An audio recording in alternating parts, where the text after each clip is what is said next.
Hey folks, if we could silence our cell phones just so we can get ready, so it doesn't go off during the press conference, that'd be great. We're going to get started here in a couple moments. Thank you.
Good morning.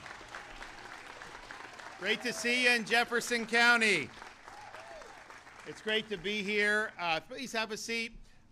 We are going to unveil, where's it at? Right. Okay, it's up on the stairs. So we're here as part of Florida's commitment to celebrate America's 250th anniversary, which will be basically a year from now, July 4th, 2026. And so we've worked with the legislature, we've worked with our Secretary of State, who's here with us, Cord Bird, to say that Florida really wants to celebrate this. It's a chance for young people to understand what it means to be an American, how our country came into existence, what are some of the principles that the country was based upon, but also give credit to the people that helped make that happen in our founding generation. So we were able to get on loan from Mount Vernon a statue of George Washington that we placed in the Florida Capitol.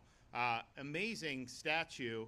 And that symbolizes our affection for the founder of our country, for Washington's virtues and his leadership, and really was the glue that held the whole experiment together, because it likely would never have gotten off the ground without Washington. So that was something that was very significant.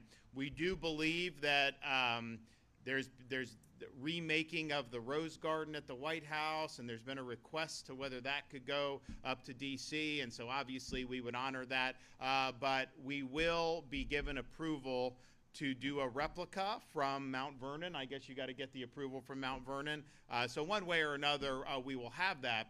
But what we wanted to do was make sure that we are working with, because we've got a lot of counties in Florida named after founding fathers. We, of course, have a Washington County.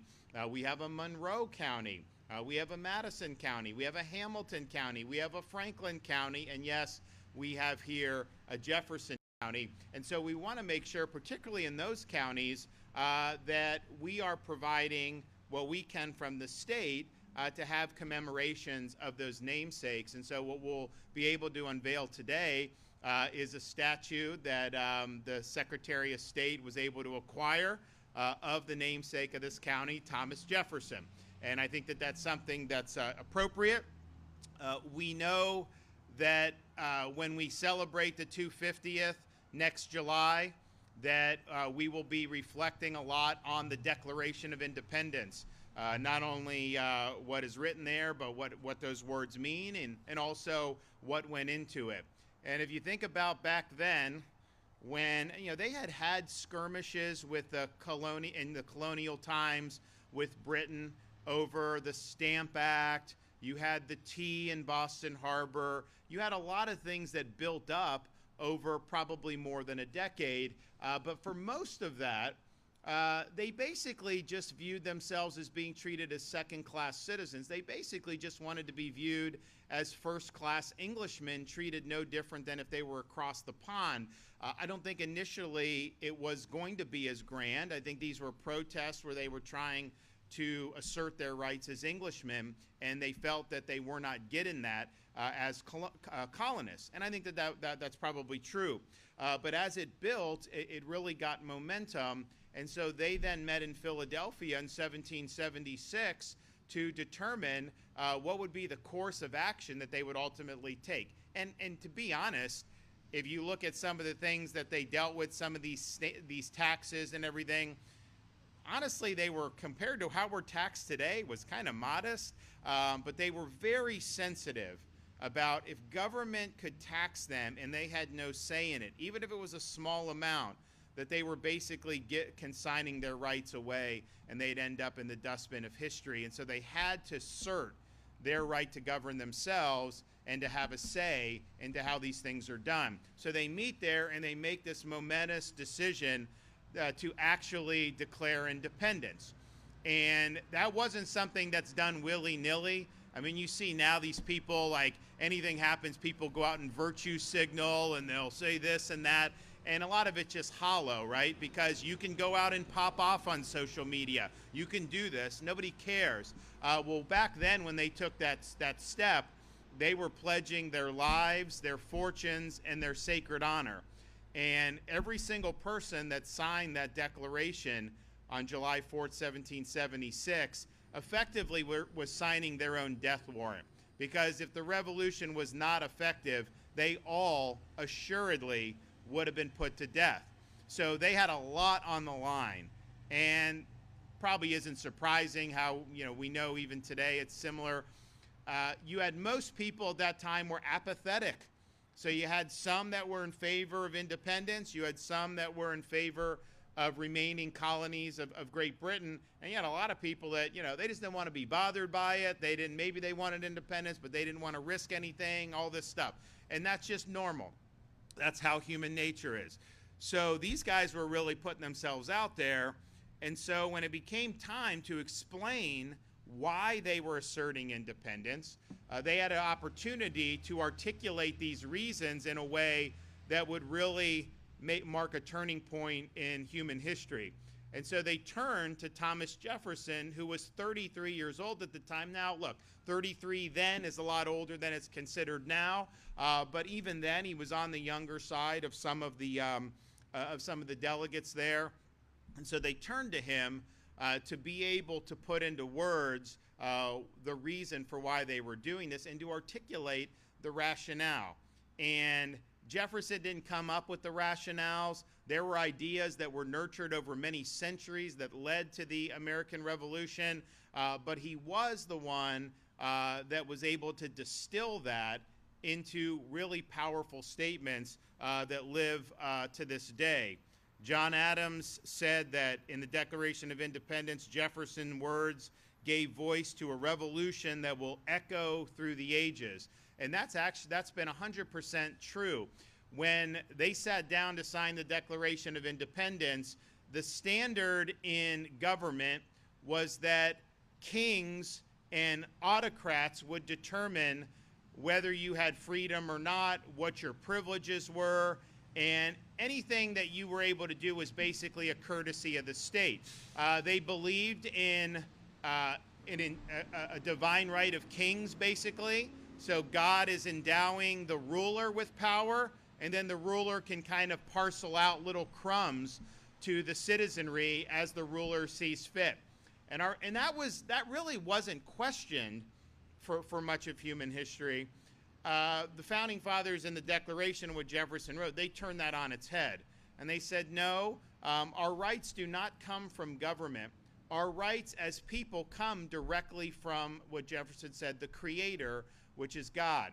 And so God-given rights are there. The role of government is not to give you rights, but to protect the rights that you already possess naturally.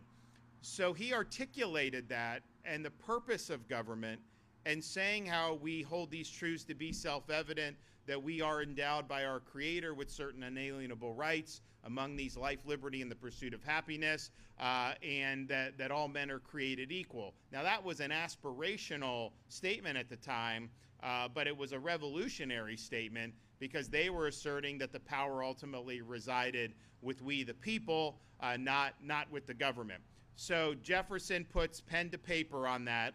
That ends up getting published, and the Declaration of Independence really was the clarion call for the revolution, and it underlied everything they did when they got to Philadelphia a decade later and hashed out the Constitution at the Federal Convention in 1787. So Jefferson being able to articulate that the way he did was absolutely essential.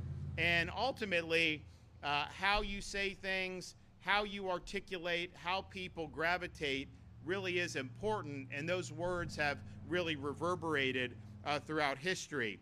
He also, as governor of Virginia, was responsible for Virginia's Statute of Religious Freedom in 1786.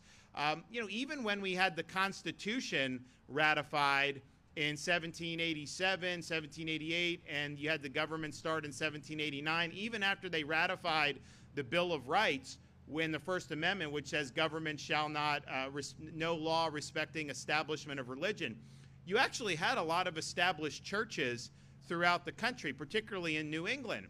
There was a particular state church. So Virginia had been Anglican church, was the state church, and Jefferson disestablished that, and he basically said it's not government's role to choose one denomination over the other. People have a right to believe the way they want, and so they don't have to pay taxes to one particular denomination church. They're free to use their money how they see fit, and they're free to worship how they see fit. And that was really a lot of the reason why you ended up having the First Amendment written the way that it was. He then became, when George Washington became president, he made Jefferson Secretary of State. So as they were debating the Constitution in Philadelphia, Jefferson was a diplomat in France. Not really much influence directly from Jefferson on the structure of our Constitution. I mean, obviously the Declaration informed what the delegates were doing, but he was not among the delegates that were hashing out the separation of powers, checks and balances, all these other things. He was over in France, and I think he had a very good time over in Paris and France at the time, and who knows what was going on then. But he comes back, Washington brings him back and makes him Secretary of State. And he obviously had a lot of diplomatic experience at that point, and so was able to really help navigate the country away from getting drawn into a European war, because you had France and Britain were at each other's throats. France had helped us in the Revolution, but you had mostly in the country had affinities for England, because most people were English. So it was a delicate situation, and Washington really tried to navigate it, and Jefferson was doing it. But the main thing that happened when he was Secretary of State was he had a huge philosophical clash with another of Washington's cabinet secretaries, his Secretary of the Treasury, Alexander Hamilton. And the rupture occurred over whether you could charter a national bank and whether the federal government had the authority to do that under the Constitution. Jefferson said, hey, I'm reading the Constitution. It's limited in enumerated powers. The government doesn't have any authority unless it's specifically listed here. Hamilton said, well, no, yeah, you have enumerated powers, and then you also have a clause that says anything that's necessary and proper for bringing that into account, you can also do. And so it really created the first two-party system, because when Washington got elected, there were no political parties. They viewed that as very bad. And honestly, there's a lot bad about it even today. But they viewed it as very bad. But you had Hamilton's vision, which was, more urban, more industrial. And then Jefferson's vision was more agrarian and rural. And he would say more small d democratic. Hamilton, he would say, was more of an elitist. Although Jefferson lived as an elitist and as an aristocrat. So they were arguing over these things. But if you want to know about debates throughout American history that we have had about the role of government, almost all those debates trace back to Hamilton and Jefferson having the clash. And they were both really big intellects, really big thinkers. And ultimately, Hamilton, I think, won Washington's affection with his vision more than Jefferson did. But Jefferson ended up getting elected president in 1800, and then he was able to put his vision into reality. But it's interesting because he was viewing, they say it when they teach it in school, they say, well, he was a strict constructionist. Hamilton was a loose constructionist. And maybe that's the right way, but I mean, I think that a lot of people view it and say, you want to just accurately interpret the Constitution. And so if there's a robust power, then it's robust. If it's not, then it's not. Be that as it may, the caricature of Jefferson has been that he was very stingy.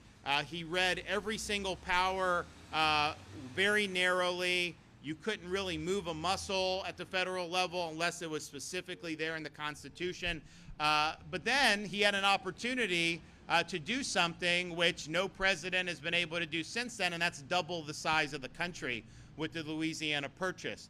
And it created a conundrum for him, because if you're going to be very stingy on how you view that, there was no explicit provision saying that you could buy land. Now, there were powers that would imply that, and that's why a lot of people were fine with what he did. But, you know, he had to really wrestle with this. Ultimately, he pulled the trigger. It's got to be one of the best real estate acquisitions in world history that he was able to do, and it really set the stage for the country to expand and ultimately become what it is. He reduced the federal debt when he was in. That's something that I think a lot of people, you know, appreciate this day and age. I don't think the founders would ever have imagined that we would have ended up having a debt to GDP ratio that's like 130% of our economy.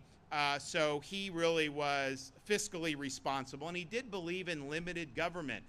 He didn't want government micromanaging. He really wanted the states to be the leader and be in control of this. Now, some people looked at his presidency. You know, there were definitely some missteps, the embargo of 1807, all this stuff.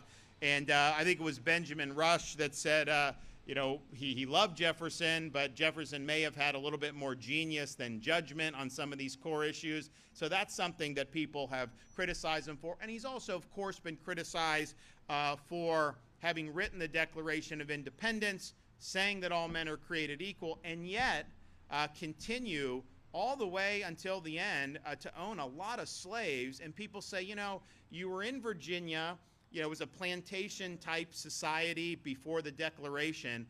But, you know, even other people that were in that, like George Washington, eventually freed all his slaves. Jefferson never did that. It was always a big struggle with him, and he would kind of agonize in these letters. But a lot of people have said, okay, he asserted everyone's equal. He said that we're small d democratic, but he really did live as an aristocrat and didn't totally fulfill in his personal life the principles that he put down. And so he's criticized for that. And I think it's totally fair. And I think it's fair to criticize any of the founders for the decisions and actions they make. But I do think it's wrong to demonize them and act like somehow 250 years later, like, oh, you know, did this. So take them for all the pluses and minuses.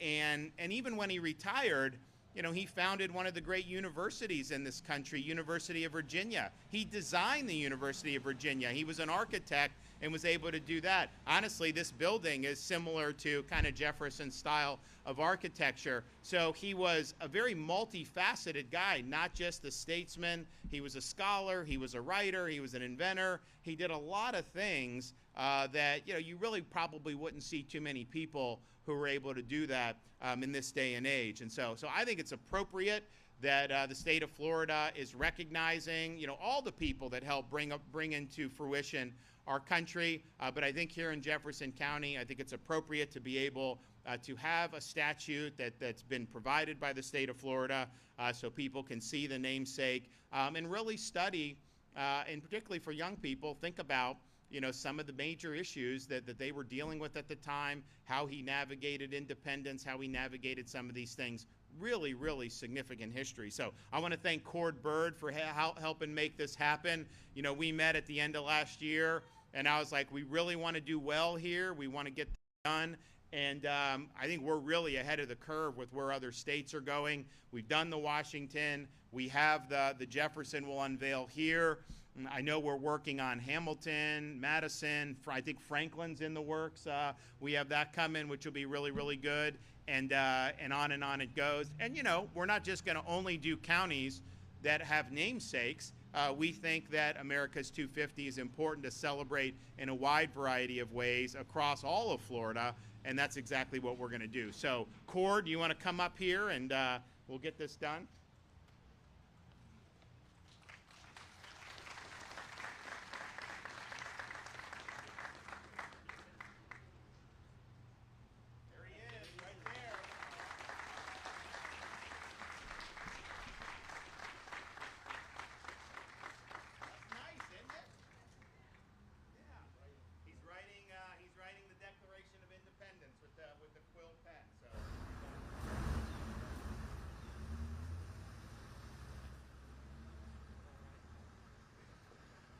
Well, good morning, and thank you for being here. Thank you, Governor. I'm Secretary of State Cord Bird. I have to think that Thomas Jefferson is smiling down from heaven, seeing that we are in Monticello in Jefferson County at the courthouse in a statue celebrating his life. And as we celebrate American independence this week, it is fitting to unveil the statue of Thomas Jefferson, the author of the Declaration of Independence. And I do want to take a moment. I see my good friends, Senator Corey Simon, Representative Allison Tanter here, and I know Supervisor of Election Michelle Milligan. Y'all have great representation here in Jefferson. But adopted on July 4th, 1776, the Declaration is more than a historic relic. It is a living testament to the ideals of liberty and self-governance. And the governor touched on some of those. And one of my favorite understandings of the Declaration is by Abraham Lincoln, when he said that the Declaration is a golden apple surrounded by the Constitution's frame of silver. Because it was, as the governor said, it's the Declaration that set out those ideals of liberty and self-governance. And I think that's just an amazing way to look at it. The Declaration propelled a revolution, and almost 250 years later, we continue to draw strength and inspiration from its words. Thomas Jefferson considered the Declaration of Independence to be one of his greatest achievements, and he spent his life defending liberty and inspiring Americans to cherish and protect our freedoms. As we prepare for America's 250th birthday, this statue represents not just our history, but our ongoing civic duty to remain vigilant in defense of liberty, a value that continues to shine brightly in Florida. And I was thinking that as we get prepared, this is Independence Week, and we'll celebrate America's independence on the 4th, under Governor DeSantis' leadership. Every day in Florida is Independence Day, so thank you, Governor, for that. As chair of the America 250 Florida Advisory Commission, I am proud to lead our state's America 250 celebration, and this ceremony is part of that. The Commission is planning events in all 67 Florida counties leading up to and throughout 2026, ensuring every Floridian can participate. Our goal will be to engage as many citizens and visitors as possible, to educate our children about America 250 and the events and people that have made our country great. I want to recognize the Department of State's Division of Historical Resources, who played an important role in acquiring the statue and working with Jefferson County Administrator Shannon Meddy on the logistics of bringing this important symbol to Monticello. I especially want to recognize the Museum of Florida's History Design and Fabrication Shop for transporting and installing the statue here at the courthouse. He weighs about 1,000 pounds, so it was quite an achievement to get it here. Finally, as we prepare to celebrate America's birthday this weekend, let's take a moment to appreciate Thomas Jefferson and all the founding fathers who sacrificed their security and comfort for the cause of freedom. I also encourage you to stay tuned for a slate of America 250 celebrations being held across the state in the coming year. They will be family-friendly, patriotic, and educational events celebrating the birth of the greatest nation in the world. So I want you to party like it's 1776, have a great Independence Day, and thank you so much for letting us be here today. Yes, sir. So I'll announce it, and then so since we were here for this, we want to do, so this will be the official unveiling of Florida's America 250 logo. So we're going to be doing a lot on this. We think it's really important, and particularly, as I said, for young people, we want our young people to understand what went into this country being formed. Jefferson, he really he provided the lyrics that has allowed a lot of people to do very well as a result of the principles that he articulated. But we've also we're not just like a one-trick pony, America 250. We've done more to stress American civics since I've been governor than we've ever done in the history of Florida. And I want to thank, I know we got a couple of our legislators here. Senator Simon, I mean, this guy gets more stuff in the budget for you guys than almost anybody. I mean, it's amazing. And you did pretty good, too, on some stuff. You did some good legislation, too. So, they've both been very effective in helping you guys. But I'm like, because they do the budget, and, they were like 45 days late. So I only had like a certain number of days. I think I had like 2 weeks to do it. But, there's each individual part I got to either sign or veto, right, or approve or veto. And so you're going, and it's like, Simon this, Simon that. I'm like, man, this guy gets so work. He works really hard to get all this stuff done. I'll tell you, you can see it there. But one of the things that they have continued to support is our Civics Seal of Excellence program. So we made the insight that, yes, we're going to say, you got to do civics. You got to teach the Declaration and the federal, all this. Yes, you do need to do that. And you got to have high standards, and you got to make sure people know.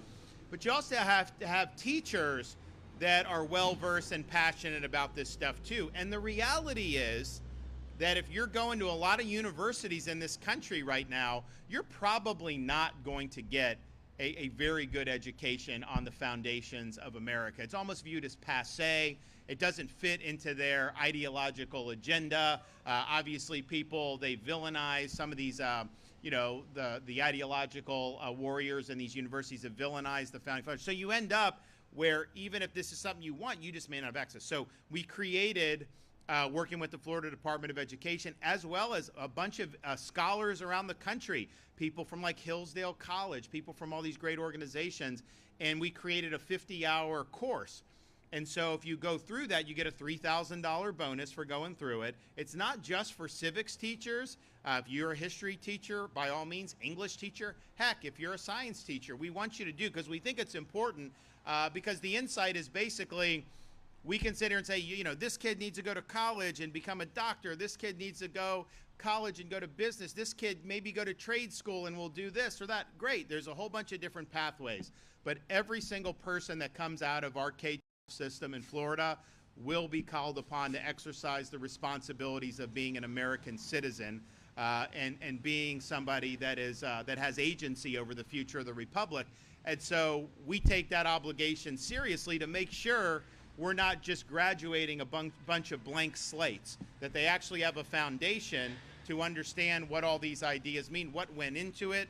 Because I said, Jefferson wrote the words and he deserves immense credit, but there were ideas that were centuries in the making that informed how the founding fathers viewed liberty and government and all these things. And there's a whole bunch of different intellectuals. So we provide that for these teachers to be able to go. We've also done civics and debate initiative.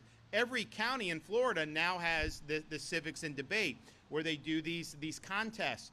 I think it was like 7 counties out of 67 had it 6 years ago. So now we have all of them do, and we host the national debate in Orlando usually every year. But you know, the thing about debate, yes, it's important. If you can get comfortable speaking in front of people, that is a good skill to have in life. And it's not easy. And you know, you get used to it after a while. I mean, you know, a lot of people like in Corey's chamber love to hear themselves talk, and they talk a lot.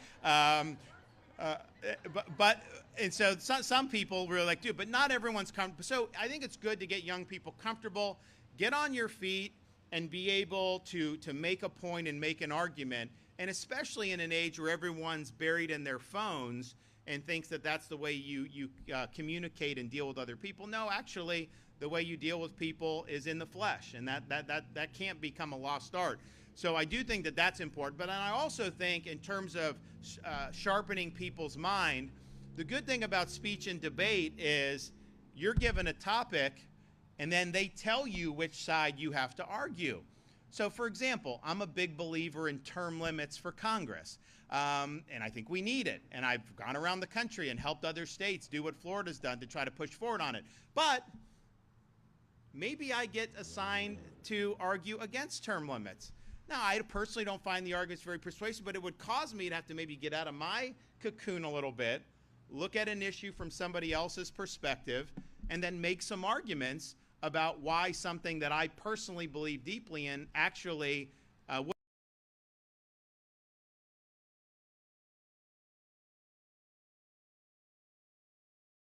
you. And I think one of the terrible things that's happened in a lot of our higher education around the country is when they're trying to impose orthodoxy, you end up graduating students that never have their assumptions questioned. And so they go and everyone kind of toes the same party line, they all have the same assumptions, and then you come out and you've never really been challenged on that. And I think speech and debate, your assumptions get challenged. You got to think more deeply about why do you believe what you believe? Why does someone else believe something that you may not think is right? Can you articulate that? So they've provided support for that, and I approved it in the budget that I signed the other day, and I think it's very, very important. So that is the foundation to then take us into the 250 that is really important. But as we have this 250, I do think that there's great opportunities to educate our younger generation about these principles, about the ideals, about the sacrifices that were made. Because, you know, it's one thing to sit here and say, oh, you know, I believe in this, but You know, how many people would risk everything in defense of the principles that you believe in? They did that.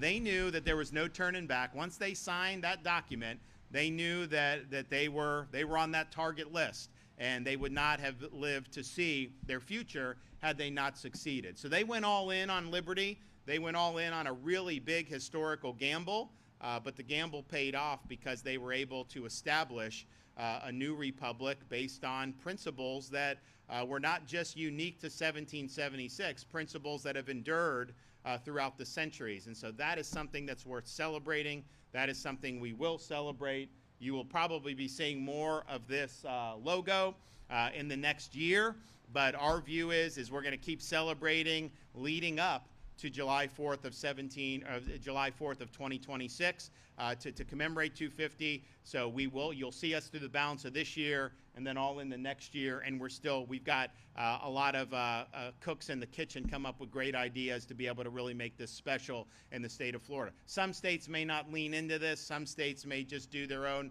What I can only imagine what like California is going to do. I mean, I can only imagine what New York City will do if this guy gets elected mayor. I can tell you that. So I don't know what they're going to do, but I know we are going to do where we're proud of the heritage of this country. We're proud of the ideals that we're founded upon. We are still trying to fully live up to those in what we do, all across the country. But it's a great standard to strive for. So God bless everyone. Have a happy 4th of July. Thank you.